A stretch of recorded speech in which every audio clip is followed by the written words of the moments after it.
Vamos falar sobre aprendizagem escolar e saúde emocional na infância. O meu intuito, o meu propósito é ajudar você que é mãe a criar filhos emocionalmente saudáveis. E esse tema não podia ser mais atual.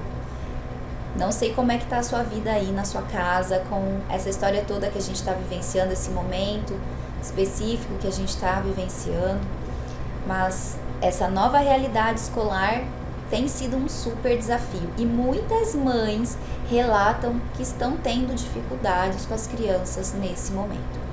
E aí o que eu pensei? Precisamos entender como acontece a aprendizagem para a gente então poder dizer, imaginar e pensar e decidir dentro da nossa família qual é o melhor caminho para o nosso filho.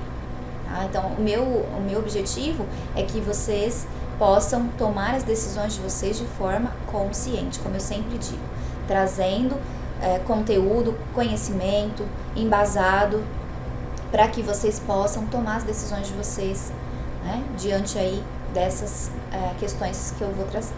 Então vamos lá. A primeira coisa que eu queria conversar com vocês hoje é a seguinte. Queria que vocês tentassem se lembrar um pouquinho da sua infância, ou então de você na idade que o seu filho tem. Tenta se lembrar lá. Qual a idade dos filhos de vocês? Coloquem aqui pra mim nos comentários, por favor. A gente já tem 12, 10, 3. Arthur tá com quantos meses? 2? Nossa, passa tão rápido. Qual é a idade? Tenta se lembrar. Então, quando você tinha 10 anos, o que você estava aprendendo na escola? Qual foi a sua história de vida sobre a aprendizagem? O que você se lembra quando a gente fala sobre aprender? Será que você se lembra de histórias de punição? Será que você se lembra de se sentir coagido? Será que você se lembra de momentos negativos, professores gritando? Ou será que você se lembra de momentos prazerosos? Será que você se lembra de professores que te cativaram? Do que você se lembra quando vem esse assunto? Tenta pensar aí. Que assuntos te interessavam estudar, por exemplo? Será que você gostava de aprender sobre a natureza? Será que você gostava mais da leitura? Será que você gostava de aprender matemática? Que assuntos te interessavam? Será que esses assuntos eram tratados na escola ou não? Que professores te marcaram positiva ou negativamente? Quando eu estava fazendo essa aula aqui, me vieram tantos professores bons na minha história. Tenho até medo de falar os nomes e esquecer de alguém muito importante. Mas assim, eu acho que a gente sempre tem professores marcantes, ou positivamente ou negativamente. Eu tenho dos dois tipos, mas eu tenho muito mais lembranças positivas e eu tenho certeza que isso influenciou muito a forma como hoje eu gosto de estudar. Eu tenho prazer pelo estudo e é algo que me motiva, né? Então, quais são esses professores que te marcaram, positiva ou negativamente? Eu lembro de episódios negativos horríveis relacionados a alguns professores. E você? Será que também? Inclusive, quando eu dei um curso numa escola em janeiro, né, gente? Porque depois disso a gente não pôde mais trabalhar. Em janeiro eu estava dando um curso numa escola e eu fiz essa pergunta para as professoras. Como é que vocês querem ser lembradas pelos alunos de vocês? Né? Eu estou aqui hoje com 36 anos, eu lembro das minhas professoras do pré, que me alfabetizaram. Eu me lembro da minha professora da primeira série. Eu me lembro de várias professoras depois que foram muito importantes na minha vida. Então, como é que esse professor quer ser lembrado? Né? E eu acho que isso ajuda muito para você, se você é professor que está me escutando, a refletir sobre as suas condutas. Né? E aí, assim, nós enquanto mães, pensarmos mesmo qual foi a nossa história, o quanto isso impacta também a forma como eu transmito isso pro meu filho, né? Porque se eu tive uma história positiva, se aprender pra mim era algo positivo, gostoso, prazeroso, como é que eu vou lidar com isso com meu filho? Agora, se não foi, como é que vai ser a minha relação? Né? O que eu vou demonstrar pro meu pequeno?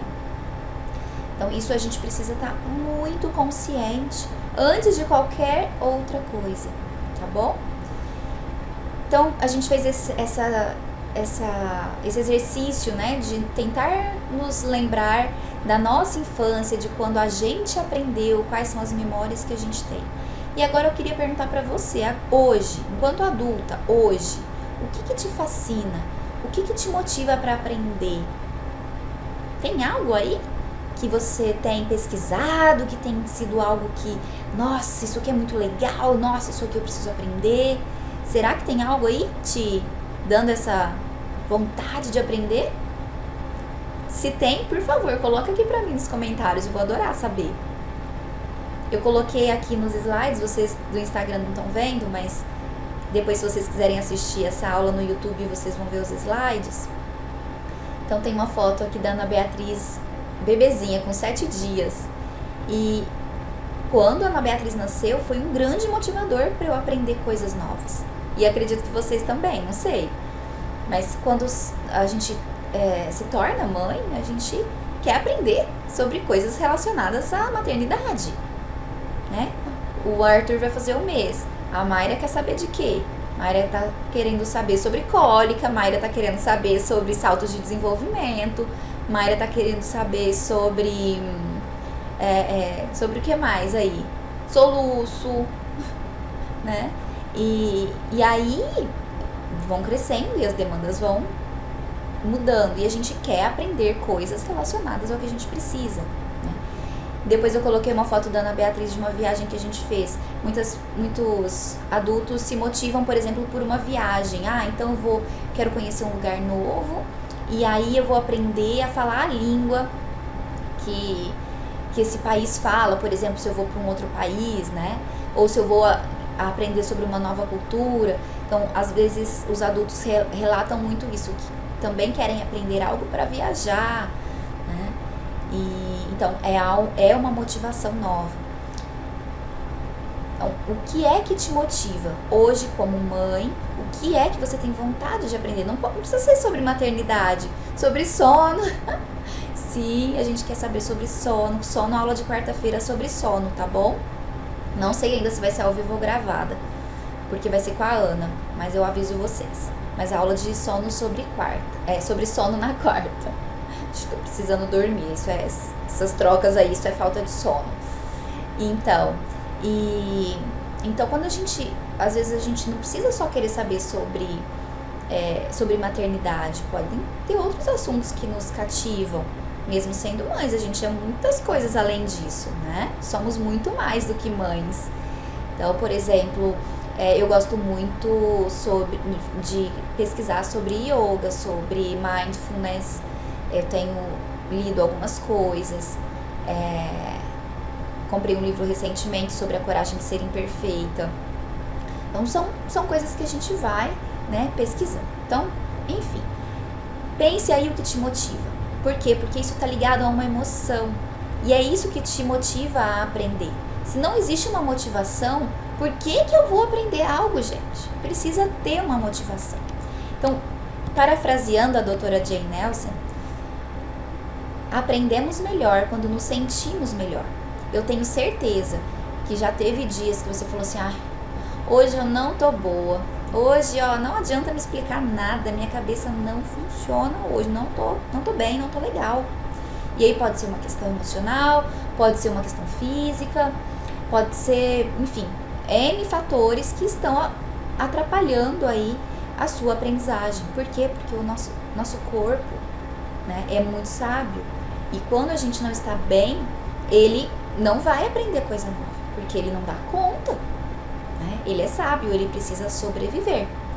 E é disso que eu tô falando aqui agora. O nosso cérebro, ele entra às vezes, quando o estresse é muito grande, ele entra no modo sobrevivência. No puerpério, a gente vive muito isso, né? O modo sobrevivência. A gente tá ali para cuidar da cria. A gente vai, né? Vai vivendo um dia de cada vez. A gente entra nesse modo rotina, né? A gente entra nesse modo operante. Por quê? Porque senão a gente não dá conta em alguns momentos. Já aconteceu com vocês, por exemplo, em uma situação de muito estresse, uma situação traumática, como a gente falou na aula de trauma a semana passada? Numa situação de trauma, por exemplo, perda de alguém. Você perde alguém e aí você tem que tomar várias decisões práticas, né? Infelizmente é assim, a vida é assim. E aí o seu cérebro, ele entra naquele modo de sobrevivência, preciso fazer isso, preciso fazer aquilo, pronto. E o que você nem sabe o que as pessoas estão falando, você não absorve nada, porque as suas emoções estão tão ali conturbadas e o seu cérebro entrou no modo de sobrevivência que você não consegue absorver nada do ambiente, você só faz. Entra naquele modo automático de fazer o que precisa ser feito. A hora que passa tudo, que você vai refletir sobre o que aconteceu, não é? Não é assim com vocês? É assim comigo. E é assim que a gente vê na neurociência, tá? Tem esse livro aqui que eu gosto muito, que é do Dr. Daniel Siegel, O Cérebro da Criança, né? Então, O Cérebro da Criança, esse livro, ele é muito, muito legal e ele traz muito essa questão, né, de que o cérebro, ele precisa estar integrado. E aí, o que acontece? A gente tem várias partes no nosso cérebro, tá? Então, eu vou mostrar aqui o cérebro na palma da mão, como o Dr. Daniel Siegel nos ensina, e aí, para isso ficar mais claro, tá bom? Então, vamos supor que a gente entende o cérebro como a palma da nossa mão. Então, esse é o modelo do cérebro, tá? Pra ver por aí, tá? Então, é como se a nossa unha aqui, ó, fosse aqui a testa, nosso córtex pré-frontal, que tá aqui atrás da nossa testa, tá? Aqui é toda a camada que envolve o cérebro, o nosso braço aqui é o tronco encefálico, e aqui o nosso córtex, e aqui dentro da nossa mão, onde está o nosso dedão aqui, ele fala muito do cérebro primitivo ou reptiliano. É aqui onde está a nossa amígdala, ou seja, onde entra o nosso instinto de sobrevivência, os nossos instintos de luta, fuga, paralisa ou desmaia. São 4 respostas que a gente tem diante de um evento estressor, tá? Então, o que acontece? A gente vai responder com esse cérebro aqui, o cérebro reptiliano, tá? É o cérebro primitivo. E quando ele está integrado, a gente fecha o córtex todo aqui, né? Todo o nosso neocórtex, que é responsável pelas funções superiores dos seres humanos, né? Que é o quê? Raciocínio, planejamento, controle inibitório, todas as funções superiores e funções executivas que estão todas aqui no córtex e principalmente aqui no pré-frontal, né? Esse controle inibitório. E aí, o que acontece? O nosso cérebro, quando ele está integrado, as duas partes, né? Dentro e fora, ele fala do cérebro do andar superior e do andar inferior, cérebro de cima, cérebro de baixo. E quando ele está integrado, é quando a gente está raciocinando, a gente está aprendendo. Nós estamos ali, né, assim, alertas, a gente está de fato aprendendo. Quando a gente está numa situação estressante, a gente está desintegrado, desconectado, os nossos cérebros não estão funcionando de forma integrada. Então, a gente vai responder como? Luta, fuga, paralisa ou desmaia. E isso acontece quando a gente está muito estressado, muito triste, numa situação traumática. A gente desconecta, como eu falei, né, a parte pensante.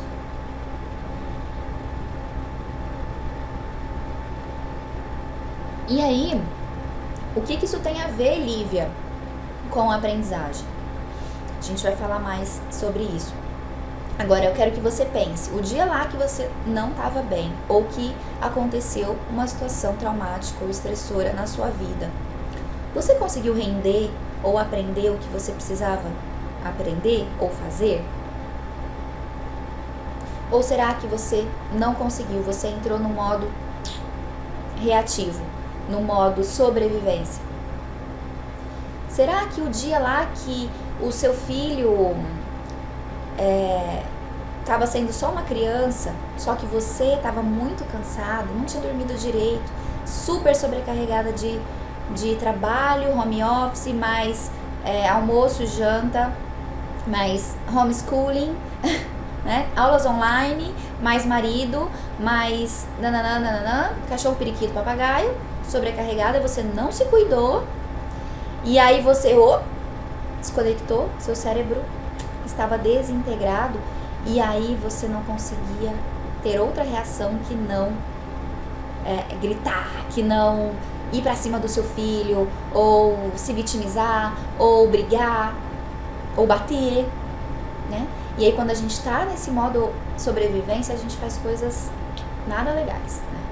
E mais, a gente não aprende nada, a gente só reage, a gente não consegue fazer boas escolhas nesse momento, tá? Então pense na criança, vamos pensar na criança. Quais são os fatores relacionados na aprendizagem? Como é que eu vou aprender se eu estou estressado? Como é que eu vou aprender se eu estou triste? Como é que eu vou aprender se eu estou entediado? Como é que eu vou aprender se as minhas necessidades básicas não estão sendo atendidas? E as necessidades básicas de uma criança são bem diferentes das nossas, né? Como é que eu vou aprender se eu não tenho tudo isso em ordem? Como é que eu vou aprender se antes eu via os meus amigos todos os dias e agora eu não vejo nenhuma criança há 4 meses? Olha só, gente, isso é muito, muito grave, muito sério. E a gente quer que as crianças estejam dando conta, né? De aprender nessa situação toda. Já tô adiantando o fim da conversa, mas tá sendo difícil pra nós, não tá? Não tá? Vamos falar a real aqui. Tá sendo desafiador pra nós viver todo esse cenário. Nos adaptar. Somos adultos e estamos sofrendo. Emocionalmente sofrendo. Sim, a gente precisa falar disso. E as crianças também, tá? Então é isso, o nosso cérebro é o órgão que é responsável pela aprendizagem. E se a gente tá assim, o que a gente vai aprender, né? Então olha só, tem esse outro livro aqui, que eu vou trazer pra vocês, que é sobre neurobiologia, inclusive sobre transtornos de aprendizagem, tá? E aí ele fala bastante sobre os mecanismos de aprendizagem. Não vou entrar aqui em termos da neuro, porque é muito complexo, não dá, não vem ao caso. Mas tem alguns dados aqui que eu queria compartilhar com vocês. Então, olha só, eles colocam 3 fatores, 3 eixos que são responsáveis, são envolvidos na aprendizagem. O primeiro eixo é a escola. A escola está diretamente envolvida na aprendizagem, claro. E aí dentro da escola a gente tem que analisar condições físicas mesmo, né, de estrutura física, condições pedagógicas, tá? E o corpo docente. Então são 3 fatores dentro de escola que afetam a aprendizagem, tá? Não é o nosso foco falar deles aqui hoje, mas só para vocês saberem que isso influencia, impacta como a criança vai aprender. O segundo eixo que eles colocam nesse livro é a família. Quais são os fatores relacionados à família que a gente precisa considerar? A escolaridade dos pais afeta na aprendizagem da criança, sobretudo da mãe, eles colocam aqui, tá? De pesquisas, dados de pesquisa, que a escolaridade dos pais, sobretudo da mãe, influencia na forma como a criança aprende. Se a família tem o hábito de leitura, a gente sabe disso, né? Do modelo. E, claro, fatores ambientais. Então, fatores estressores dentro da casa, problemas familiares, tudo isso influencia na forma como a criança vai aprender, ok? E acho que esse é um eixo que é importante para a gente ter em mente, porque esse eixo contribui para a saúde emocional das crianças diretamente e por isso, claro, está envolvido na aprendizagem. E quais são os fatores relacionados à criança? Primeiro, problemas físicos, questões físicas, né, gerais, que seriam, por exemplo, um problema de visão, por exemplo, é um problema físico geral, né, problema motor, isso tudo pode influenciar na aprendizagem da criança. Inclusive, problema visual é algo importante. Se você não levou seu filho ainda no oftalmo, leve, tá bom? Eu levei a Ana Beatriz e levei um susto quando eu vi que ela tinha 5,5 graus de astigmatismo, tá? Esse assunto tá lá no canal do YouTube pra você ver depois, saber dessa história. Ok, então, a gente tem problemas físicos. Número 2, problemas psicológicos.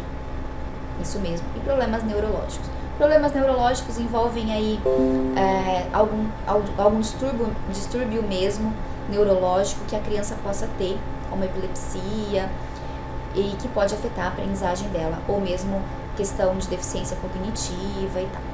Agora eu queria focar nos problemas psicológicos, claro, né? Então olha só o que eles colocam aqui neste livro, tá? Para quem chegou depois. Entrar na idade escolar é um dos tantos momentos críticos pelos quais a criança em seu desenvolvimento tem que passar, desde o nascimento até a idade adulta. Não é verdade, gente? É muita mudança, meu Deus, como as coisas, né? O mundo se abre para a criança, já se abre na educação infantil, quando eles começam. E aí, quando eles vão para o primeiro ano, e eu estou vivendo isso esse ano, porque a Ana B está no primeiro ano, nossa, é outro mundo que se abre, né? Como isso impacta mesmo a criança. Então vamos lá. Logicamente, qualquer situação de fundo psicológico prévia poderá se constituir um fator agravante. Entre essas situações, destacam-se timidez, insegurança, ansiedade, baixa autoestima, a necessidade de afirmação e falta de motivação. Por outro lado, todos os transtornos psíquicos evolutivos tendem a se agravar quando associados aos conflitos do ingresso na escola. Destacam-se as fobias, a depressão, os transtornos do humor, o transtorno opositor desafiante e a conduta antissocial. Muitas vezes esses transtornos são erradamente confundidos com déficit de atenção e hiperatividade e manejados de forma inadequada. Olha só, gente, olha o problemão que a gente pode ter se a gente não estiver atento a como a saúde emocional afeta o aprendizado, afeta essa criança que está na vida escolar. Como é que eu quero que o meu filho aprenda se ele tem uma autoestima tão rebaixada que ele não consegue fazer uma pergunta para a professora porque ele está com dúvida, tá? Eu já atendi muitos casos assim, né? Eu, como psicopedagoga, hoje não atuo mais como psicopedagoga clínica, mas quando eu atuava diretamente com transtornos de aprendizagem, as crianças tinham uma autoestima tão rebaixada que, assim, a gente precisava trabalhar primeiro essa questão para depois trabalhar a questão da aprendizagem, porque senão elas não conseguiam aprender. É isso mesmo. A gente não consegue, as crianças não aprendem se elas têm alguma questão psicológica. E tanto que o desempenho escolar é um dos fatores, alguns que são sintomas preditivos de problemas mais graves, né? De transtornos mais graves. Então, se a criança está passando por um momento traumático, por exemplo, separação dos pais, a morte de algum ente querido ou alguma outra questão particular, ela tende a ter uma queda no desempenho escolar. E aí é um sinal de alerta. Opa, o que está acontecendo? Caiu o desempenho escolar, vamos ver o que está acontecendo? Está acontecendo alguma coisa com essa criança, tá? Então é um sinal de alerta muito importante. A gente precisa observar, sim, como é que está o desempenho escolar do nosso filho, tá? Claro, sempre. Comparação nunca é boa. Somente a criança com ela mesma. Sempre.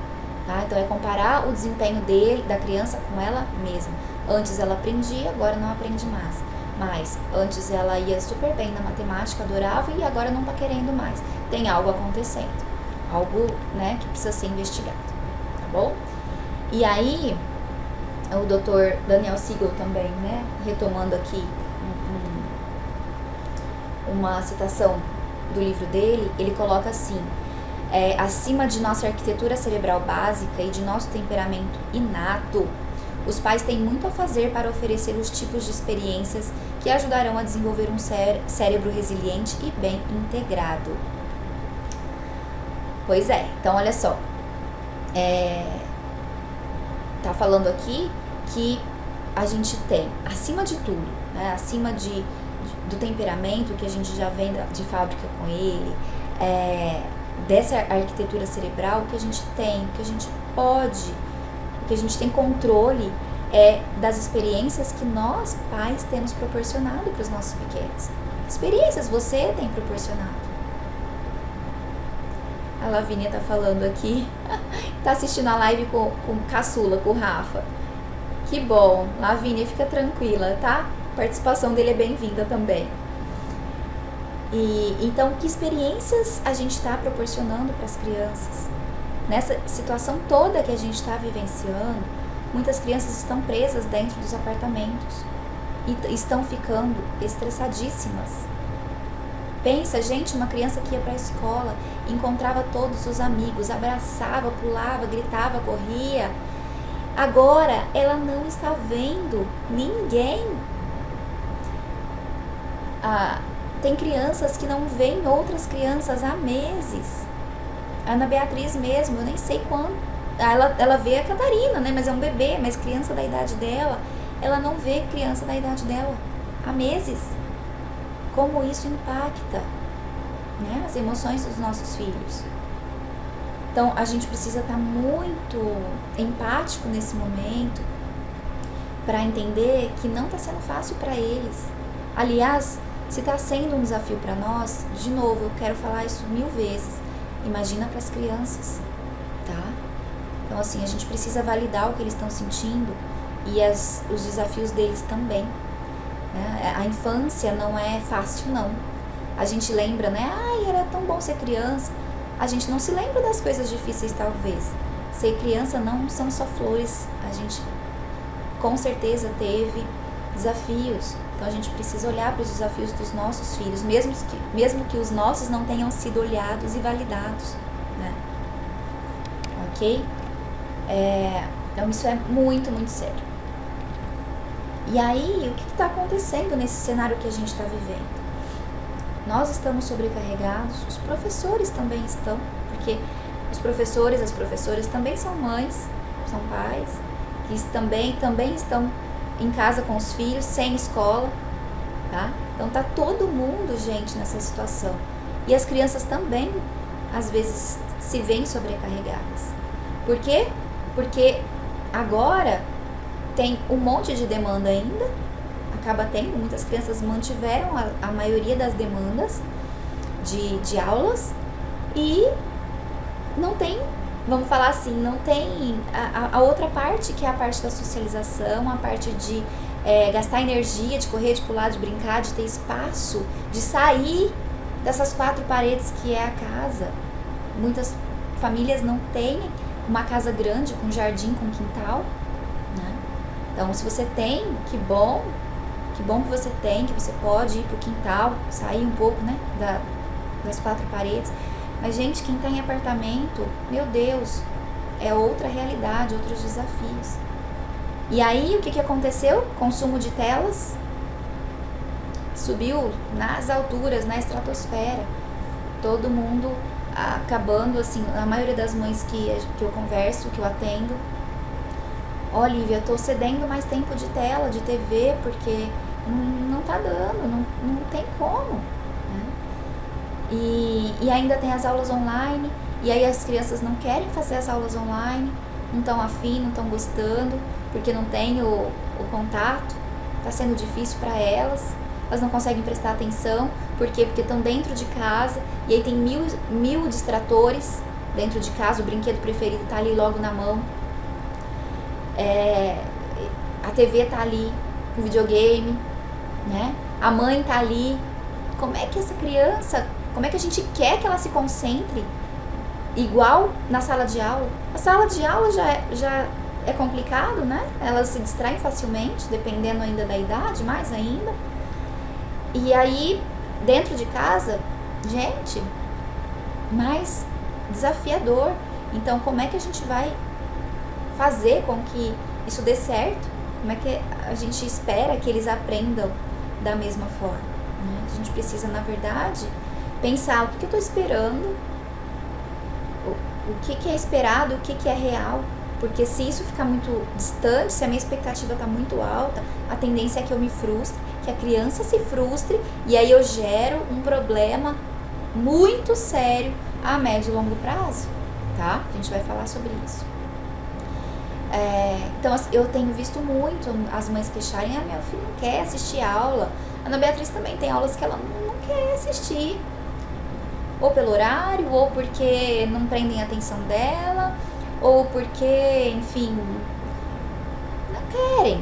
E aí, o que eu faço, Lívia? Não é obrigação dela, né? Não é compromisso dela e a gente tem que forçar. O que a gente faz nessa hora? O melhor caminho é sempre conversar. O melhor caminho é sempre respeitar o limite da criança. Por conta de todo esse cenário, gente, não adianta você querer ordenar algo nesse momento para a criança, porque só vai gerar mais rebeldia, mais dor de cabeça, mais estresse. Não é ser permissiva, mas é dar escolhas possíveis. Então, o que é primordial, o que é inegociável para você agora? O que é fundamental para você agora? Oi, Ninho. É a Paula. Ai, é Paula. Me diz seu nome de novo, por favor. Não penso que seja um compromisso dos meus pequenos o estudo à distância. Pois é. Então, assim, cada família, cada mãe vai ter a sua visão sobre esse fato e a gente precisa respeitar. Agora,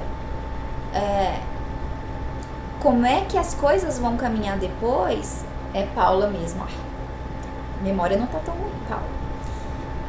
Então, Paula, essa é a sua visão.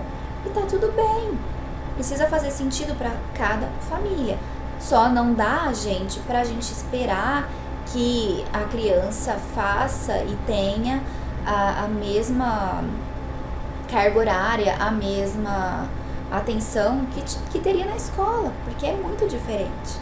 E dependendo da idade, piorou, tá? Assim, piorou no sentido de aí que ela não vai prestar atenção mesmo. Educação infantil, desculpa, mas não dá, sabe? A gente precisa realmente ver a realidade de cada família. E aí, a gente precisa mesmo se readaptar, né, Paulo? É uma realidade. Será que então a gente pode chamar um professor particular? Será que isso vai ajudar? Ou então uma pessoa para acompanhar as aulas junto com a criança? Será que isso vai ajudar meu filho? Ou será que isso vai gerar mais estresse? É algo que precisa ser pensado. E pensado como? Você com seu filho. Não sou eu que vou te dizer chame ou não chame um professor particular. Você vai ter que pensar o que é melhor para o seu filho. Se o seu filho já está te dizendo: mãe, não quero assistir aula online, não quero saber disso, será que vale a pena chamar um professor particular? Ou será que esse professor particular vai conseguir trazer um universo mais lúdico, vai conseguir fazer outras vivências com essa criança? Que aí pode ser interessante, né? Eu recebi, por exemplo, relatos de mães dizendo que assim, nossa, meu filho amava fazer o inglês e agora nem o inglês não tá querendo fazer online. Pois é, porque é diferente, gente. Não tem contato físico, não tem calor humano, entendeu? Criança precisa disso, assim como nós. E aí, não dá pra gente querer de novo que eles tenham o mesmo desempenho ou o mesmo comprometimento. A gente precisa levar em consideração tudo isso quando a gente vai decidir. E outra coisa que eu quero deixar muito claro, a gente falou sobre as emoções influenciando a aprendizagem. Aprender, gente, é muito mais do que ser alfabetizado. Aprender é muito mais do que fazer caligrafia, do que fazer continha de soma, sabe? Aprender é muito mais do que isso. Aprender é viver, aprender é experimentar, aprender é testar, aprender é brincar. Seu filho está aprendendo o tempo inteiro. Ele não precisa necessariamente de uma apostila para aprender. Não precisa, tá? Aliás, eu acho que é o que ele menos precisa agora. Ele precisa de conexão, ele precisa experimentar coisas, ele precisa se relacionar com você, com as coisas que ele tem, de um jeito novo, de um jeito diferente, muito mais do que fazer a tarefa lá da plataforma, do que fazer, sabe? Do que responder a pergunta da apostila. É muito mais do que isso aprender, gente. Então não fiquem só, assim, eu não tô falando que também não é importante, não é isso. A Ana Beatriz faz as coisas que ela tem que fazer, ela faz na apostila, aprende um monte de coisa, tudo bem. Mas eu tô dizendo pra você que não é só isso. E pra você não ficar maluca, ansiosa, sabe? Com medo do seu filho não aprender, sei lá, a ler e escrever, não aprender a tabuada, sabe? Não aprender a fórmula de Bhaskara, não aprender matrizes progressivas. É só isso, tá? Porque a sua ansiedade vai passar pro seu filho, que não vai ajudar em nada, ok? Então aprender é muito mais do que ter um conteúdo diretivo. Aprender, a gente pode aprender e ensinar os nossos filhos de muitas formas. O que eu tenho falado muito, eu não vou me delongar nessa questão de aprendizagem e modelos de ensino. Tem uma aula sobre isso lá no meu canal do YouTube depois, se vocês quiserem, tá? E aí, vocês podem ver mais sobre isso nessa aula. Não é meu intuito aqui, tá? Agora, eu tenho falado muito que, além de aprender a questão pedagógica, a gente está tendo a oportunidade, nesse momento que a gente está vivendo, de ensinar habilidades de vida para o nosso filho, como a gente nunca teve antes, né? O que será que é importante ensinar para os nossos filhos agora? Entre ensinar o meu filho a fazer letra cursiva, eu vou ensinar para o meu filho a, sei lá, a fazer um bolo. E aí eu vou trabalhar com ele a leitura da receita, por exemplo, a matemática, né, quantas xícaras vão, tal. Vou trabalhar a coordenação motora nessa hora. Percebe? Autonomia, tarefas domésticas, tudo isso é aprender. Então, como é que eu vou ensinar a ler, a escrever de uma outra forma que não seja a forma tradicional? Eu tô tendo essa oportunidade em casa, né? Então, eu vou promover momentos em que os meus filhos percebam como é importante eles cooperarem dentro de casa, como eles precisam ter as responsabilidades deles dentro de casa, guardar os brinquedos, arrumar a cama, lavar a louça. A Beatriz ela gosta de lavar a louça, agora ela tá fazendo ovo mexido. É a nova habilidade que ela tá se achando, fazendo ovo mexido sozinha.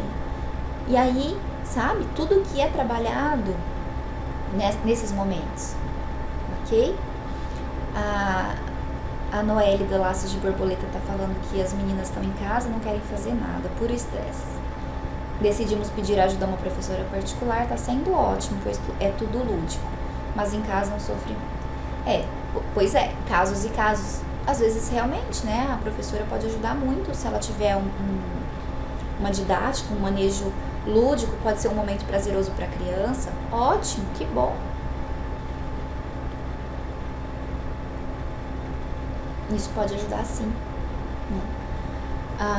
E aí, gente, o que mais? O que a gente pode, então, fazer para promover a aprendizagem, promover essa saúde emocional e possibilitar mesmo que os nossos filhos continuem aprendendo? Eles estão aprendendo o tempo todo. O importante é a gente manter uma rotina. E não é uma rotina fixa, sabe? Mas é uma previsibilidade, um ritmo da casa que precisa continuar. Eu vejo muitas famílias que assim, a rotina virou de ponta cabeça. Não tem horário mais para nada. As crianças acordam a hora que querem, comem a hora que querem, dormem a hora que querem. É como se fosse férias. E não é férias. Não, a gente não está de férias. A gente não sabe quando isso vai acabar. Gente, isso é muito danoso para a saúde emocional do seu filho, não ter rotina. É primordial manter a rotina, o ritmo da casa, ok? Então, isso precisa acontecer para que as coisas caminhem da melhor forma possível, ok? Não vai ser perfeito, porque nada é, mas da melhor forma possível. E também não é para ter horário e atividade programada para tudo. Pelo contrário, deixa a sua criança sem fazer nada. Sabe aquela hora que a criança fala assim, tô entediada. Na Beatriz, no começo, nossa, era bem pior. Estou entediada. Que bom. O que você vai fazer com o seu tédio? Eles precisam viver o tédio. Isso mesmo que eu tô falando. Não precisa ter lá, né? Acordou, a aula disso. Aí depois vamos fazer atividade, não sei o que. Depois vai nadar. Depois vai brincar na não sei o que. Sabe? Depois, cronometrado. Não tem uma janela. Só tem janela pra TV. Não, gente, tá errado. Tá? Vamos reduzir tempo de tela. Deixar essa criança ociosa, sem tela. Isso mesmo. Diminua a tela. Eu tenho certeza que tá passando do ponto aí na sua casa. Tá? Tenho certeza, porque também passa aqui em casa. Se eu não ficar atenta ali no pé, passa do ponto. Então a gente precisa ter rotina, precisa ter ritmo. E como é que essa rotina é definida? Junto com a criança. Não adianta você fazer da sua cabeça, tá? Ó, filha, tá aqui sua rotina, viu? Tá aqui bem bonita, eu fiz na cartolina. Não, a criança participa da confecção da rotina. Porque senão ela não vai cooperar. A tendência é que ela se rebele, que ela se revolte, que ela não faça nada que você quer. A tendência dela colaborar é maior, né? Quando ela participa das escolhas. As escolhas são limitadas, mas ela pode escolher algumas coisas, ok? Então, precisamos manter essa rotina, esse ritmo. Obrigada, Paula. Que bom que você está achando importante. Obrigada. Realmente, a rotina é primordial para tudo na nossa vida, tá? E aí, gente, do tédio vem o ócio criativo que a gente fala. Aí vem a criatividade. No começo, eles vão bater pé, que saco, não tem nada pra fazer, não sei o quê. Mas depois, vocês vão ver a criatividade brotando. Vocês vão ver, tá? Vai por mim, testa aí, depois você me conta. E o lúdico, sempre o lúdico. Aprender para a criança é brincando. Não adianta a gente querer dar aula. Sobretudo se você for mãe e professora. Fuja de dar aula pro seu filho. Fuja. Gente, olha, eu tenho muitas histórias, muitos casos que eu já atendi de filhos, filhas de professoras. E a minha recomendação e orientação número 1 era: não faça tarefa com seu filho. Não faça. Se isente disso. Ok? Se você não é professora, também evite. É isso mesmo que eu tô falando. Evite fazer. Não no sentido de que você não vai estar ali com o seu filho. Pelo contrário, a gente tem que estar apoiando e conduzindo, mostrando o que é importante, ajudando nas dúvidas. Mas isso não quer dizer que a gente vai ensinar. Ok? Então, isso tudo que a gente está vivenciando, a gente precisa saber e ter a clareza e a consciência e a tranquilidade de que nós não precisamos e não devemos ensinar matéria para o nosso filho, tá? Isso é importante. Tem muita mãe querendo alfabetizar filho, sendo professora ou não. Não faça isso. Não faça. vai por mim, não faça. O que você pode fazer é o quê? Como o Dr. Daniel Siegel falou, promover experiências, promover curiosidade, promover reflexões. E isso você pode fazer pelo seu filho. E ele vai aprender muito, e ele vai ter desejo de aprender, ele vai ter prazer de pesquisar, ele vai ter prazer por tudo isso, né? Ele vai querer aprender, vai estar motivado, não vai ser aquela criança apática que, sabe? Vem conteúdo, aprendi, fiz a prova, tá bom, tirei 6, tá ótimo. Não, eu não quero isso pra minha filha. Você quer isso pro seu filho? Eu não quero, eu quero que minhas filhas tenham desejo, sede por aprender. É isso que eu quero pra elas. Que elas tenham motivação. Porque senão, gente, tanto faz. Porque uma criança que está emocionalmente saudável e que ela tem desejo por aprender, ela vai aprender qualquer coisa que ela precisar aprender. Qualquer coisa. Tanto na infância, quanto na adolescência, quanto na vida adulta. Ela vai aprender, se ela estiver emocionalmente saudável, tá bom? E aí, pra gente finalizar, eu quero deixar aqui o meu convite para você participar do meu mini curso online gratuito, que vai rolar na próxima semana, 3, 4, 5, segunda, terça e quarta, da semana que vem.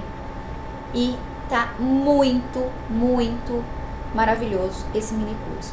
Como criar filhos emocionalmente saudáveis. Gente, promover a saúde emocional do nosso filho é o maior legado que a gente pode deixar para eles. O maior legado nesse mundo tão incerto que a gente está vivendo hoje, não é verdade? O Arthur aí com 1 mês, vai fazer 1 mês. Catarina tá com 1 ano. Ana Beatriz vai fazer 7 anos. E temos aqui também, né? A Laura, a Sofia, a Paula com os pequenos dela, com o Rafa. Quem mais que tava aqui, gente? A Thaís. A gente tem também as crianças da Lavínia, de 12, 10, de 3.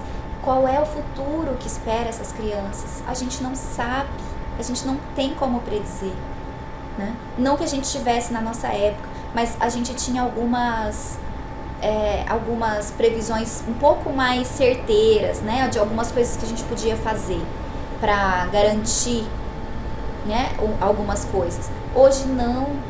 A única coisa que a gente tem, que a gente pode deixar para os nossos filhos, é uma saúde emocional saudável. E isso não é ser perfeito, porque ninguém é, nós não somos, nós também não temos uma saúde emocional 100%, porque, na verdade, saúde emocional não é não sofrer, né? Não ter altos e baixos, é saber conduzir tudo isso, né? É saber equilibrar sempre. E equilíbrio não é algo estanque, não é algo parado. Equilíbrio é movimento, tá? E isso é isso que eu quero ajudar você. Eu tô aqui para te apoiar nessa jornada. Eu quero te encorajar, poder também potencializar as suas habilidades para ajudar o seu filho, tá? Eu quero fazer com que você entenda que você tem as habilidades necessárias para isso. Você tem, só você tem. Você já tem, e eu estou aqui para te ajudar a aumentar, otimizar essas habilidades, né? Para você poder educar o seu filho emocionalmente saudável. Tudo bem? Vamos comigo? Posso esperar vocês? Posso esperar vocês no nosso mini curso? Semana que vem? Posso esperar então? Então, eu espero vocês a semana que vem. Como se inscreve, gente? Simone. Ai, que bom. A Paula tá com 9, 6 anos. A Alisson. Gente, como se inscreve no mini curso? Link tá na bio, tá bom? O link está lá na bio, é só você entrar e se inscrever.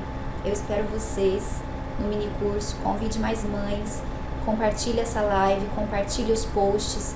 Eu vou ficar muito grata. Me marca quando você compartilhar, tanto nos stories quanto nos posts, que eu faço questão de repostar depois, tá bom? Oi, Fê, que bom ter você aqui. Tô terminando a nossa live de hoje e convidando todo mundo pro mini curso online da semana que vem. como criar filhos emocionalmente saudáveis. Eu espero vocês e na quarta tem mais conteúdo de aquecimento para o nosso mini curso, tá bom? Até a próxima então. Dúvidas, pessoal, podem mandar no direct, no grupo VIP do WhatsApp, também responderei por lá. Combinado? Um beijo grande e até a próxima!